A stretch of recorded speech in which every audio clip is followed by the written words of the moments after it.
afternoon everyone. Ako to si Miss E. Okay na to mga ka-OA.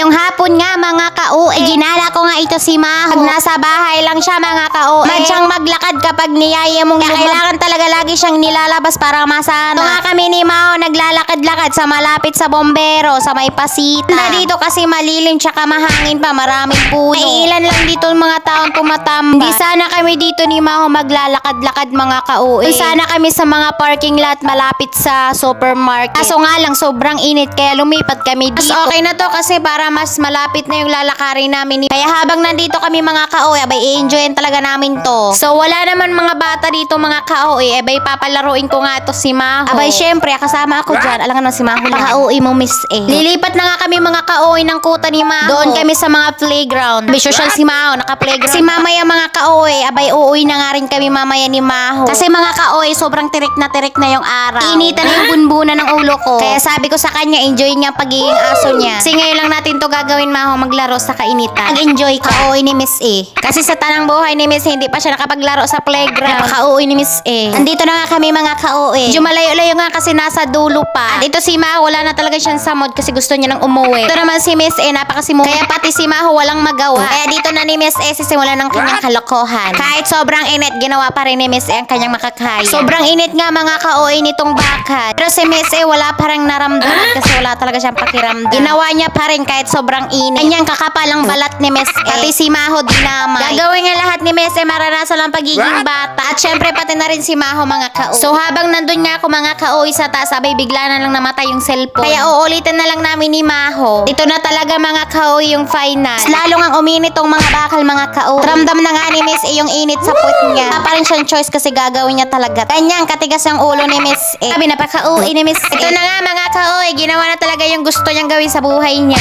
Abay sobra na nga ang init, nakangiti ka pa talaga Miss A. Pang masaya naman si Maho sa pinagagawa ni Miss A. Mga ka-OA na kontento dyan si Miss A kaya uulitin pa daw niya. Pang ayaw na talaga ni Maho sumama. Akyat na nga sila dyan mga ka-OA. Parang saya nga dyan ni Miss A. Pero si Maho mukhang hindi natutuwa. Mga pinagagawa mo Miss A. Kahit mukha ka ng lechon sa sobrang init. Game pa rin yung kalokohan mo. Parang taas nga nito mga ka-OA. Pero kay Miss A wala lang mataas mayan o hindi. Akyatin pa rin niya ni Miss A. Magawa niya lang gusto niyang gawin sa buhay. Hindi na pa ka-OA. Ito na nga mga ka-OA. Arintang. Hala, lakas. Wow, okay ka na. Tinanong pa nga ni Miss A kung okay ba daw si Maho. Niya hindi. Sarap mo daw kagatin. Papahinga nga muna dyan sila mga ka-OA. Kasi si Maho mukhang pagod na.